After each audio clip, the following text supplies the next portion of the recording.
अस्सलामुअलैकुम रहमतुल्लाहि वबरकातुहू। कैसे हैं मेरे यूट्यूब फ्रेंड्स एंड फैमिली? कैसियां तबीयतां सेहतां ने तुहाड़ियां? अज असीं बना रहे हाँ जी मटन कौरमा। ਉਹਦੇ वास्ते असीं लिया मटन, अद्धा किलो मटन मिक्स, एक अदद प्याज, ना ज़्यादा वड्डी ना ज़्यादा छोटी, दरमियाने साइज़ की बारीक कट लेनी है। 2 खाने के चम्मच अदरक लहसुन का पेस्ट, सुक्का धनिया 1 चाय का चम्मच, नमक 1 चाय का चम्मच, लाल मिर्च 1 चाय का चम्मच, हल्दी 1/4 चाय का चम्मच, जीरा पाउडर 1/4 चाय का चम्मच और 1 प्याली दही की लैके असीं इहदे साबुत मसाले पा के ते 1 चम्मच जिहड़ा ना गर्म मसाला पा के उहनूं अच्छी तरह मिक्स कर लिया। नाल ही इस ले लेंगे 2 टमाटर, इन्होंने असीं हाफ कट करना है, ज़्यादा नहीं कटिंग करना, गोश्त के नाल आपी गल जाएंगे। सब तो पहले असीं कढ़ाई च आयल लाँगे, फिर प्याज लैके इन्हूं अच्छी तरह ब्राउन कर लाँगे। आ देखो जी प्याज साढ़े ब्राउन होने लग पे, एक बड़े चम्मच की मदद नाल असीं इहनूं एक बार च बाहर कढ़ लाँगे, एक प्लेट के उत्ते फैला देंगे।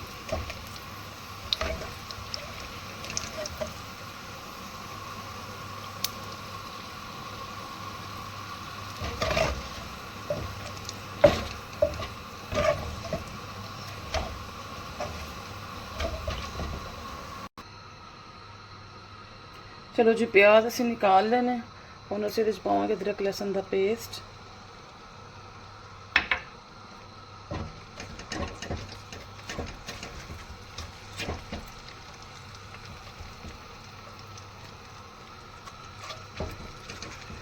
तुहानूं थोड़ा थोड़ा ब्लैक इस वास्ते लग रहा क्योंकि इहदे च प्याज ब्राउन होए ने, ते असीं उस घ्यो नूं ज़ाया नहीं करांगे, उस आयल नूं उहदे विच ही असीं इहदा कौरमा बना लांगे, क्योंकि रिस्क जिहड़ा इहदी कदर करनी चाहिदी।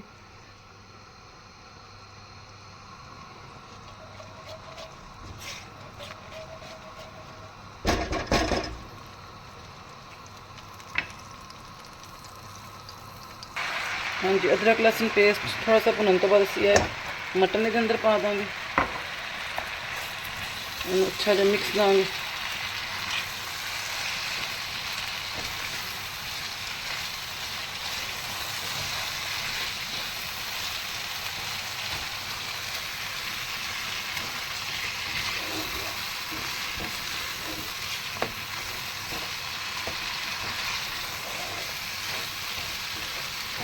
इन्ना को पकावांगे इनू कि ऐसा जो ना कलर चेंज हो जाए।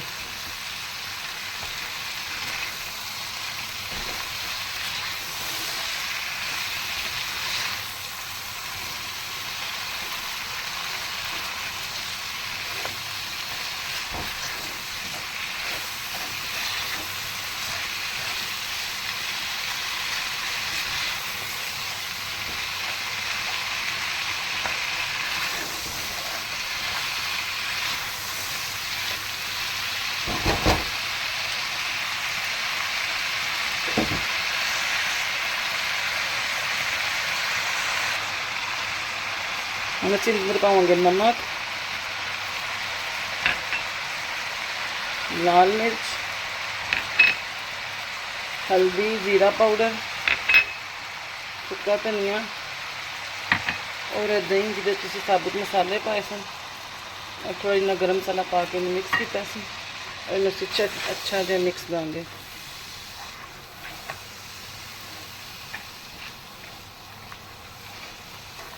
दही हमेशा तुसीं फेंट के पाना, अगर तुसीं दही फेंट के नहीं पाओगे तो दही दी अंदर फुटकियां बन जाएंगियां छोटियां छोटियां, जिहड़ियां कि बहुत बुरियां लगदियां।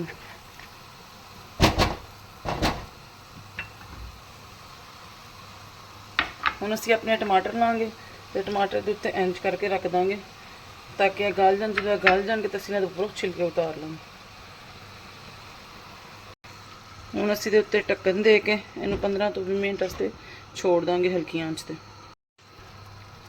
देखो जी इसमें तो छिलके रिमूव कर लेने और उन्होंने एक बाउल च निकाल लिया। छिलके उतारन तो बाद असीं अच्छी तरह मिक्स करांगे। गोश्त में साइड करके टमाटर में सेंक दबाना शुरू कर देंगे, अजे मज़ीद नरम होंगे इस वास्ते थोड़ी देर असीं इन्हां छोड़ देंगे। एक छिलका साडा अंदर रह गया, असीं निकाल लेंगे बाहर। थोड़ी जी आंच नूं तेज़ करके इधर असीं दी भुनाई करांगे तो इस तो बाद असीं इहनूं गलन वास्ते छोड़ देंगे।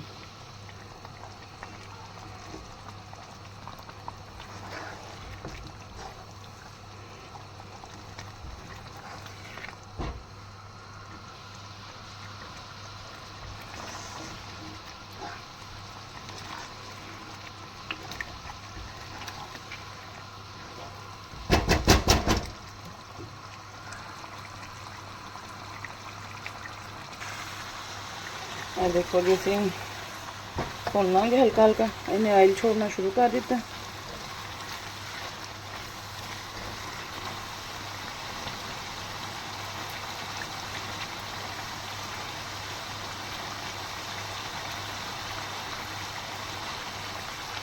देखो टमाटर में इस तरह दबावांगे ताकि मसाले के अंदर अच्छी तरह मिक्स हो जाए।